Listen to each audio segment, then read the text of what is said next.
इसके हम सब गवाह बन रहे हैं, साक्षी बन रहे हैं। और ये हमारे लोकतंत्र की, हमारी लोकतांत्रिक विरासत की ये खूबसूरत तस्वीर।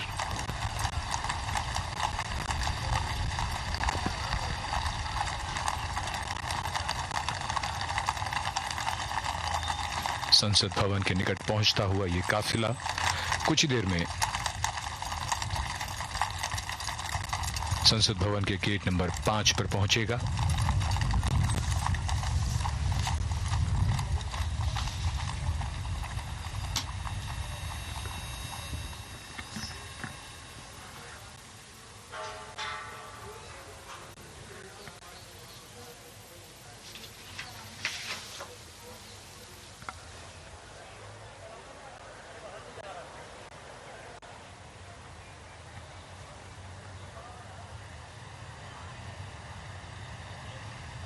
The carcade making its entry to Parliament House.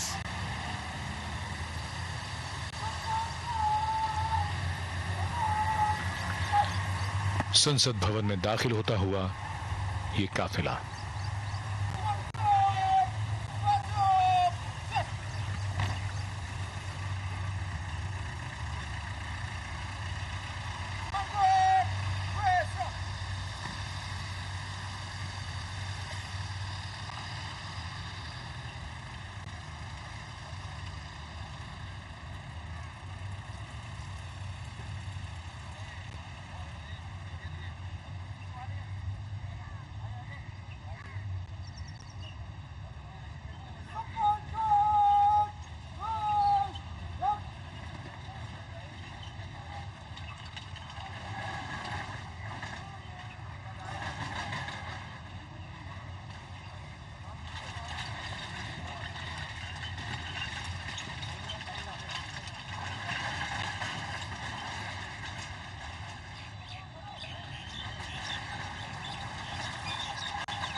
So the carcade has arrived in the Parliament House. The outgoing President, Mr. Ramnath Kovind, along with the President-elect, Madam Draupadi Murmu, have now reached the venue, the Central Hall of Parliament, wherein, in just a few moments from now, Madam Draupadi Murmu will be sworn in as the 15th President of India.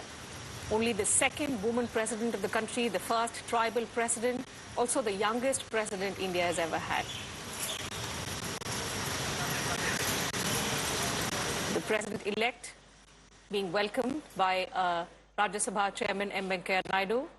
Along with him is Chief Justice of India, Mr. N. V. Ramanna, Lok Sabha Speaker Om Birla as well. Both the outgoing President and the President-elect being accorded the welcome outside the Central Hall of Parliament.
That's the tradition, the discipline that, we see every 5 years when the outgoing president escorts the president-elect from the Rashtrapati Bhavan to the parliament premises, wherein in the iconic Central Hall of Parliament, the president-elect takes oath of office.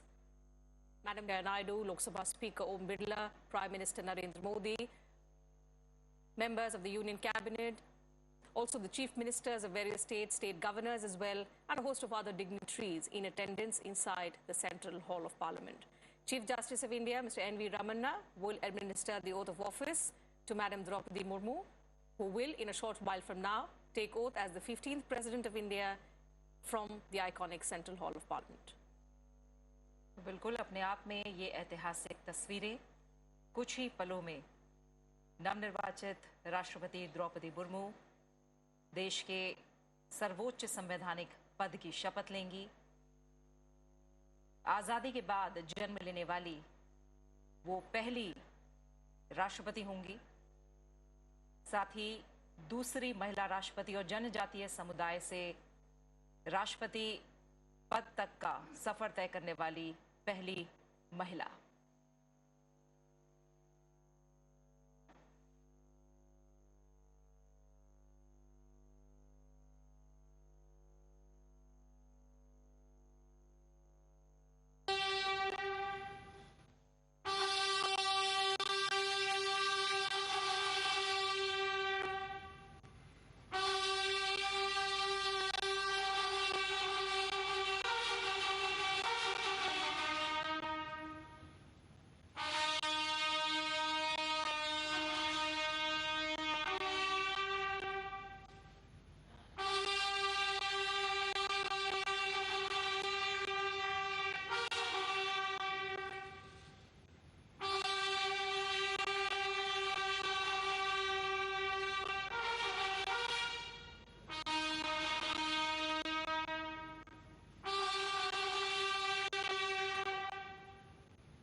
राष्ट्रपति महोदय, आदेश हो तो निर्वाचन आयोग से प्राप्त निर्वाचित राष्ट्रपति के निर्वाचन का प्रमाणन पढ़ा जाए।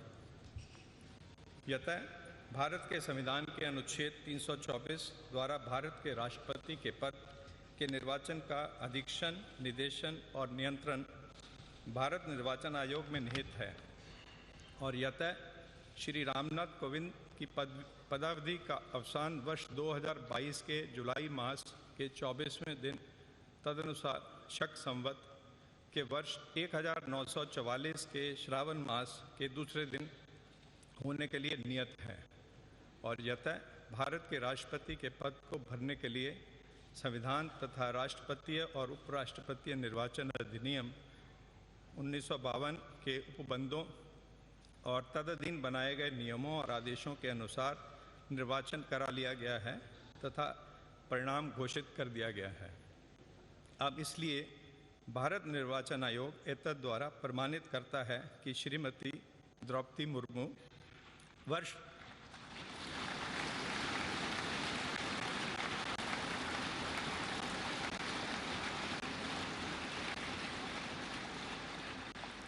वर्ष 2022 के जुलाई मास के 21वें दिन तदनुसार शक संवत के वर्ष 1944 के आषाढ़ मास के 30वें दिन भारत के राष्ट्रपति पद के लिए सम्यक रूप से निर्वाचित हो गई हैं।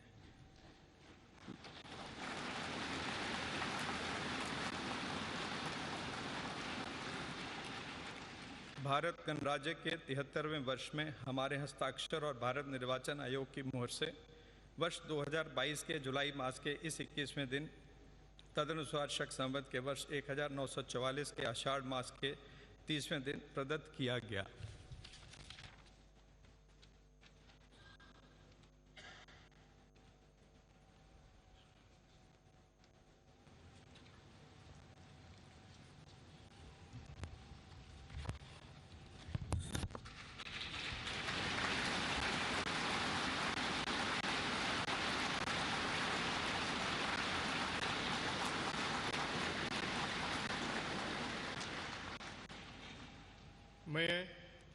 मैं द्रौपदी मुर्मू ईश्वर की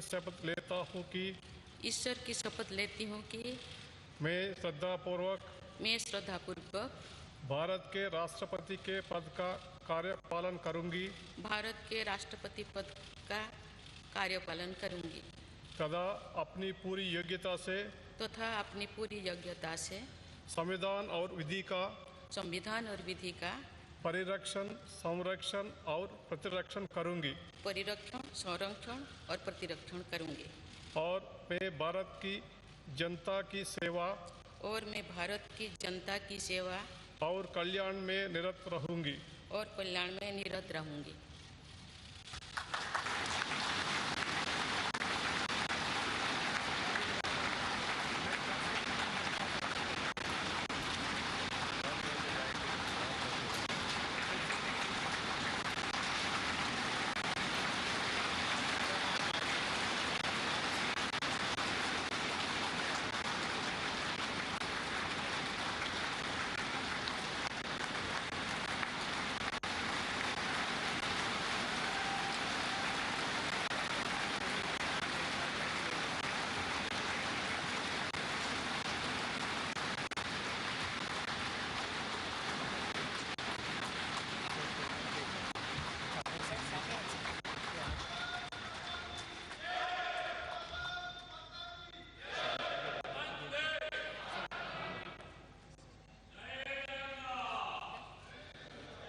राष्ट्रपति महोदया, आपका आदेश हो तो आपके पद ग्रहण की उद्घोषणा की जाए और उसे भारत के राजपत्र में प्रकाशित किया जाए। इसकी सूचना प्रमुख सेना केंद्रों तथा विदेश स्थित सभी भारतीय मिशनों, राज्य सरकारों तथा संघ शासित प्रदेशों क्षेत्रों के प्रशासकों को भेजी जाए। भारत सरकार के सभी मंत्रालयों और विभागों को भी सूचना तथा आवश्यक आदेश जारी करने हेतु भेजा जाए।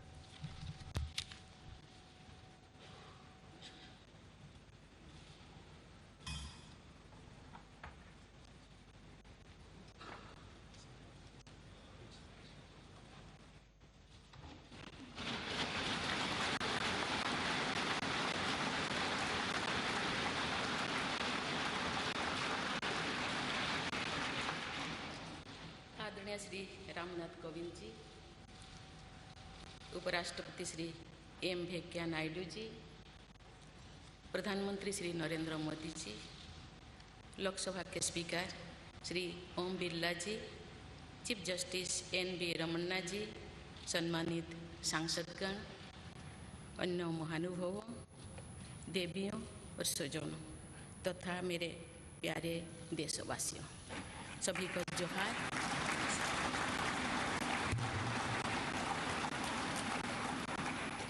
भारत के सर्वोच्च संवैधानिक पद पर निर्वाचित करने के लिए मैं सभी सांसदों और सभी विधानसभा सदस्यों का हार्दिक आभार व्यक्त करती हूँ। आपका मत देश के करोड़ों नागरिकों के विश्वास की अभिव्यक्ति है। मैं भारत के समस्त नागरिकों की आशा, आकांक्षा और अधिकारों के प्रतीक इस पवित्र संसद से सभी देशवासियों का पूरी विनम्रता से अभिनंदन करती हूँ।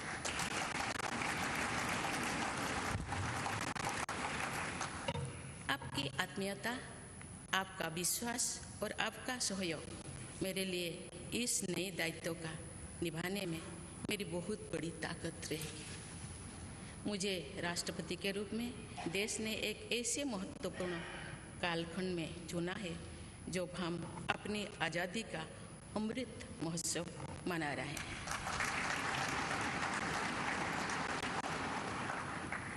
आज से कुछ दिन बाद ही देश अपनी स्वाधीनता के 75 वर्ष पूरी करेगा।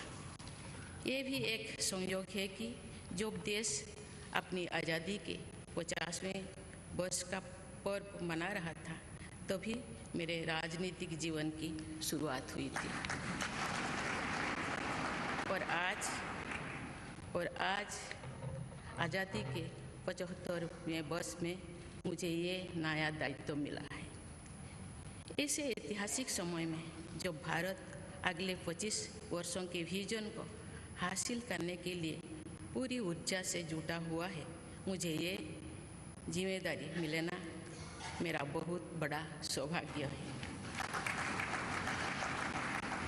मैं देश की ऐसी पहली राष्ट्रपति भी हूँ जिसका जन्म आज़ाद भारत में हुआ है।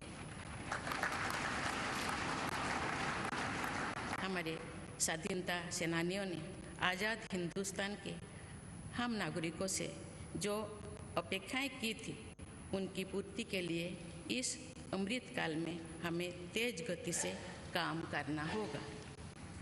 इन 25 वर्षों में अमृतकाल की सिद्धि का रास्ता 2 पटरियों पर आगे बढ़ेगा, सबका प्रयास और सबका कर्तव्य।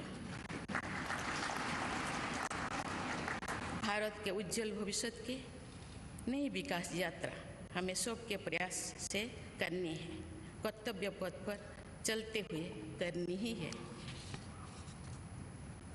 कल यानी 26 जुलाई को कारगिल विजय दिवस भी है। ये दिन भारत की सेनाओं के शौर्य और संयम दोनों का ही प्रतीक है।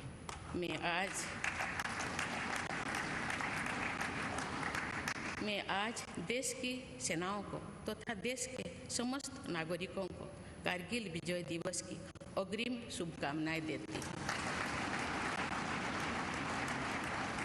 देवियों और स्वजनों, मैंने अपनी जीवन यात्रा पूर्वी भारत में ओडिशा के एक छोटे से आदिवासी गांव से शुरू की थी। मैं जिस पृष्ठभूमि से आती हूँ वहाँ मेरे लिए प्रारंभिक शिक्षा प्राप्त करना भी एक सपने जैसा ही था, लेकिन अनेक बाधाओं के बावजूद मेरा संकल्प दृढ़ रहा और मैं कॉलेज जाने वाली अपने गांव की पहली बेटी थी।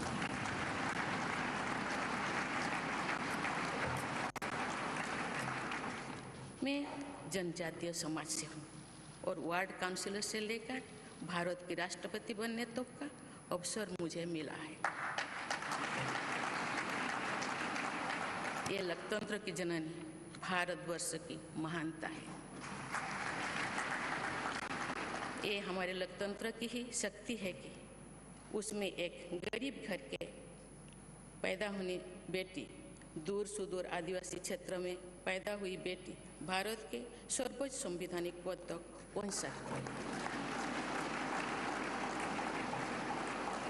राष्ट्रपति के पद पहुंचना मेरी व्यक्तिगत उपलब्धि नहीं है, ये भारत की प्रत्येक गरीब की उपलब्धि है। मेरा निर्वाचन इस बात का सबूत है कि भारत में गरीब सपने भी देख सकता है और उन्हें पूरा भी कर सकता है।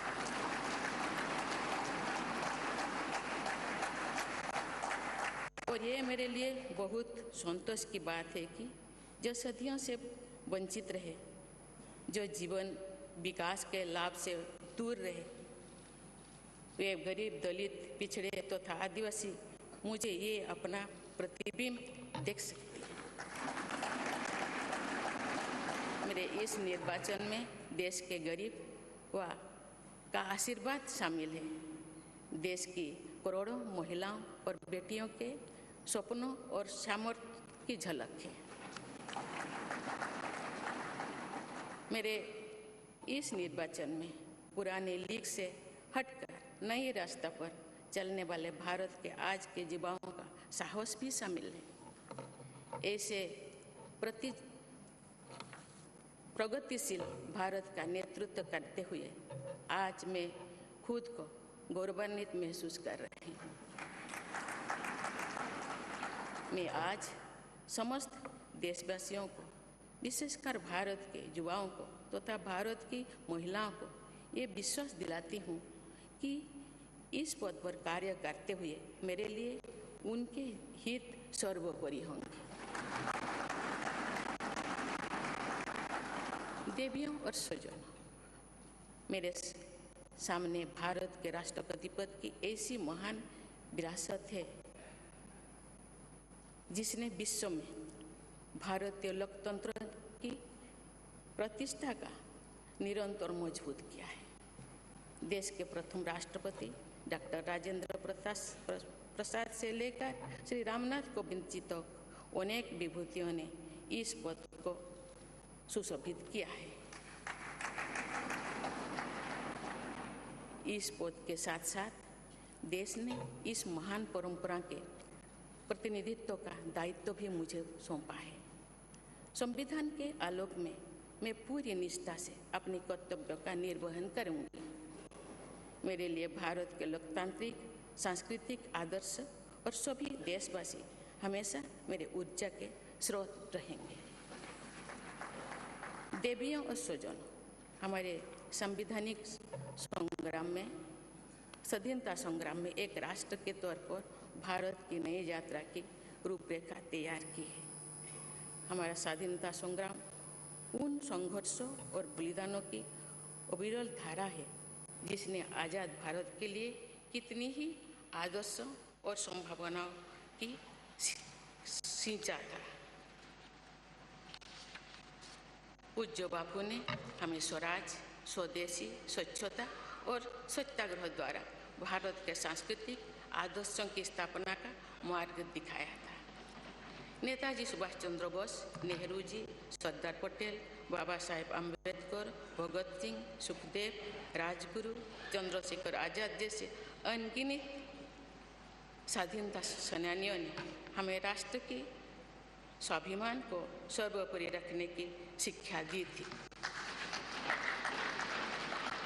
रानी लक्ष्मीबाई, रानी वेलु नाचियार, रानी गाइदिन्लु और रानी चेन्निमा जैसी अनेकों वीरांगनाओं ने राष्ट्र इच्छा और राष्ट्र निर्माण में नारी शक्ति की भूमिका को नई ऊर्जा दी है। संथाल क्रांति, पाइक क्रांति से लेकर कोल क्रांति और भील क्रांति ने स्वतंत्रता संग्राम में आदिवासी योगदान को और सशक्त किया। सामाजिक उत्थान एवं देश प्रेम के लिए धरती आबा भगवान बिरसा मुंडा जी के बलिदान से हमें प्रेरणा मिली थी। मुझे खुशी है कि आज़ादी की लड़ाई में जनजातीय समुदाय के योगदान को समर्पित अनेक म्यूजियम देश भर में बनवाया जा रहा है। देवियों और स्वजनों, एक संसदीय लोकतंत्र के रूप में 75 वर्ष में भारत ने प्रगति के संकल्प को सहभागिता एवं सर्वसम्मति से आगे बढ़ाया है। विविधताओं से भरे अपने देश में हम अनेक भाषा, धर्म, संप्रदाय, खान पान, रहन सहन, रीति रिवाजों का अपनाते हुए एक भारत श्रेष्ठ भारत के निर्माण में सक्रिय है। आज़ादी के 75वें वर्ष के अवसर पर आया है अमृत काल। भारत के लिए नए संकल्पों का कालखंड है। आज मैं इस नए युग के स्वागत में अपने देश को नई सोच के साथ तत्पर और तैयार देख रही हूँ। भारत आज हर क्षेत्र में विकास का नया अध्याय जोड़ रहा है। कोरोना महामारी के वैश्विक संकट का सामना करने में भारत ने जिस तरह का सामर्थ्य दिखाया है, उसने पूरे विश्व में भारत की साख बढ़ाया है।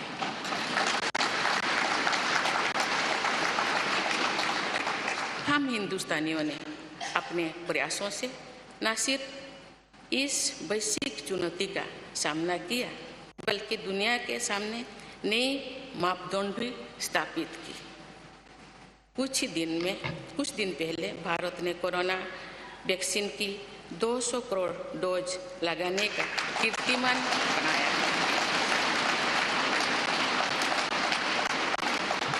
इस पूरी लड़ाई में भारत के लोगों ने जिस संयम, साहस और सहयोग का परिचय दिया, वो एक समाज के रूप में हमारी बढ़ती हुई शक्ति और संवेदनशीलता का प्रतीक है। भारत ने इन मुश्किल हालात में न केवल खुद को संभाला, बल्कि दुनिया की मदद भी की। कोरोना महामारी से बने माहौल में आज दुनिया भारत को नए विश्वास से देख रही है। दुनिया की आर्थिक स्थिरता के लिए, सप्लाई चेन की सुगमता के लिए और वैश्विक शांति के लिए दुनिया को भारत से बहुत उम्मीदें हैं। आगामी महीनों में भारत अपनी अध्यक्षता में G20 ग्रुप की मेजबानी भी करने जा रही है। इसमें दुनिया के 20 बड़े देश भारत की अध्यक्षता में वैश्विक विषयों पर मंथन करेंगे। मुझे विश्वास है भारत में होने वाले इस मंथन से जो निष्कर्ष और नीतियां निर्धारित होंगे, उनसे आने वाले दशकों की दिशा तय होगी। देवियों और स्वजनों, दशकों पहले मुझे रायरंगपुर में श्री अरबिंदो इंटीग्रल स्कूल में शिक्षक के रूप में कार्य करने का अवसर मिला था। कुछ ही दिनों के बाद श्री अरबिंदो जी की 150वीं जन्म जयंती मनाई जाएगी। शिक्षा के बारे में श्री अरबिंदो के विचारों ने मुझे निरंतर प्रेरित किया है। जनप्रतिनिधि के रूप में विभिन्न पदों पर कार्य करते हुए और फिर राज्यपाल के रूप में भी मेरा शिक्षण संस्थानों के साथ सक्रिय जुड़ाव रहा है। मैंने देश के युवाओं के उत्साह और आत्मबल को करीब से देखा है। हम सभी के श्रद्धेय अटल जी कहा करते थे कि देश के युवा जब आगे बढ़ते हैं तो वे सिर्फ अपने ही भाग्य नहीं बनाते, बल्कि देश का भी भाग्य बनाते हैं।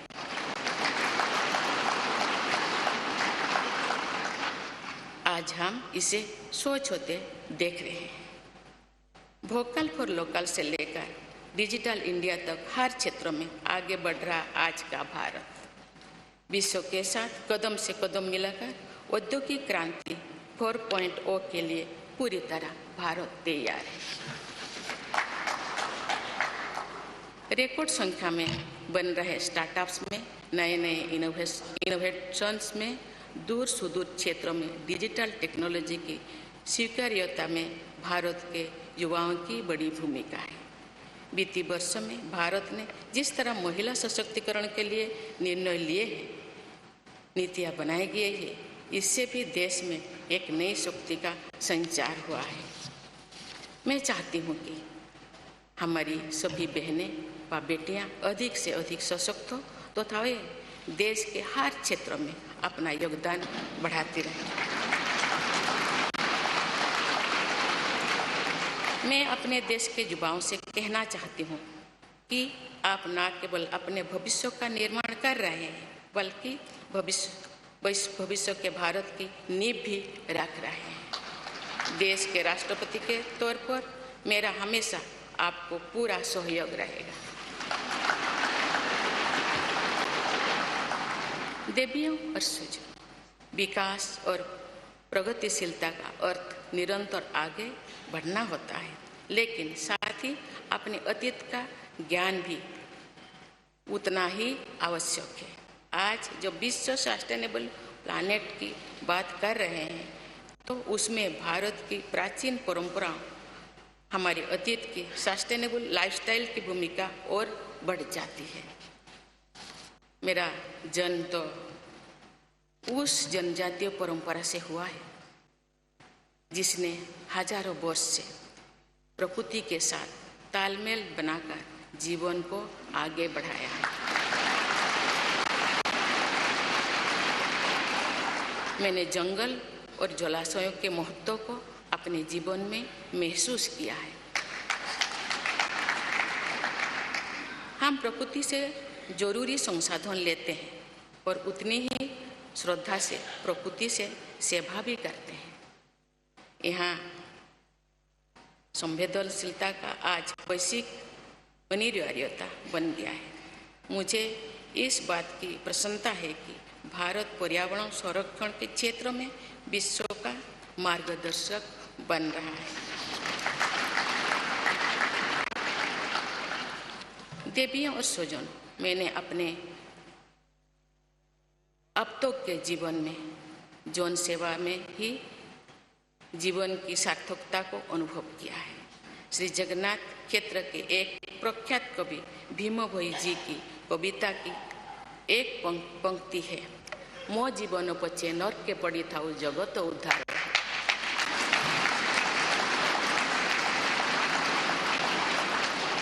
अर्थात अपने जीवन के हित और हित से बड़ा जगत कल्याण के लिए कार्य करना होता है। जगत कल्याण की इसी भावना के साथ मैं आप सब के विश्वास पर खरा उतरने के लिए पूरी निष्ठा व लगन से काम करने के लिए सदैव तत्पर रहूँगी।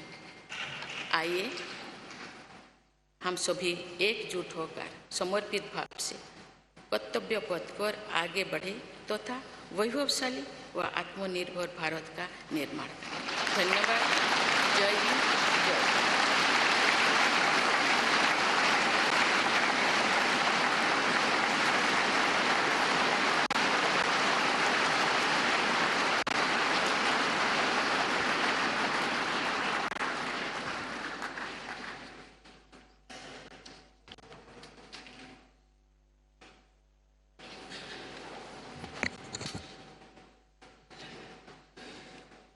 Honorable President, Srimati Draupadi Murmu ji, respected Sri Ramnath Kovind ji, Prime Minister Sri Narendra Bhai Modi ji, Speaker of Lok Sabha Sri Om Birla ji, Chief Justice of India Sri N.V. Ramana ji, respected parliamentarians, other dignitaries, brothers and sisters, and my dear fellow citizens, Namaskar.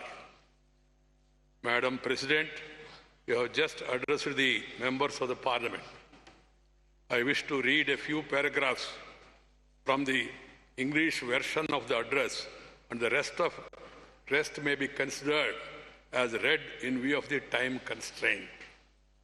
I express my heartfelt gratitude to all members of Parliament and legislative assemblies for electing me to the highest constitutional post of India. Brothers and sisters, we have to work at a fast pace in this Amrit Kal to fulfill the expectations of our freedom fighters from the citizens of independent India. In these 25 years, the path to attain the goals of Amrit Kal will proceed on two tracks, Sabka Prayas or Sabka Kartavya, everyone's efforts and everyone's duty. The new development journey towards the bright future of India has to be undertaken by our collective efforts following the path of duty.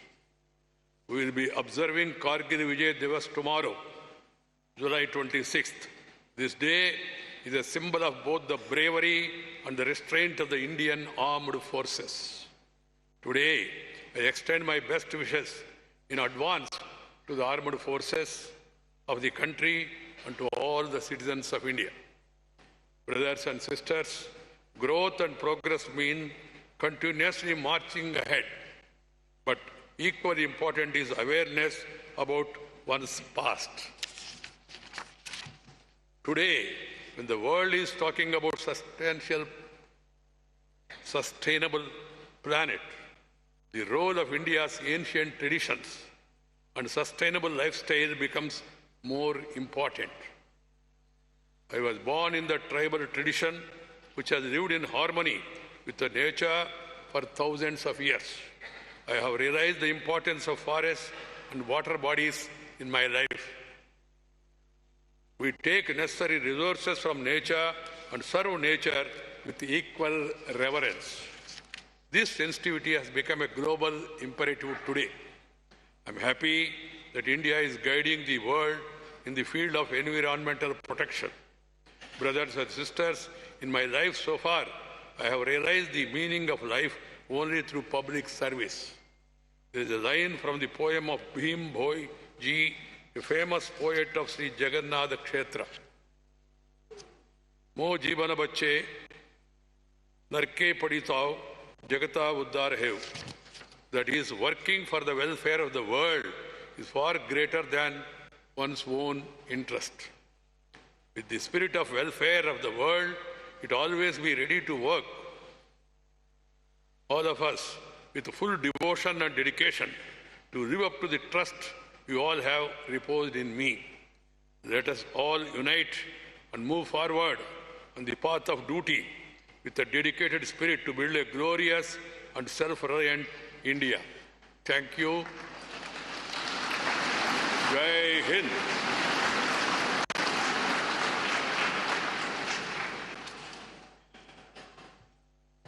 राष्ट्रपति महोदया, आपकी आज्ञा हो तो समारोह की कार्यवाही समाप्त की जाए।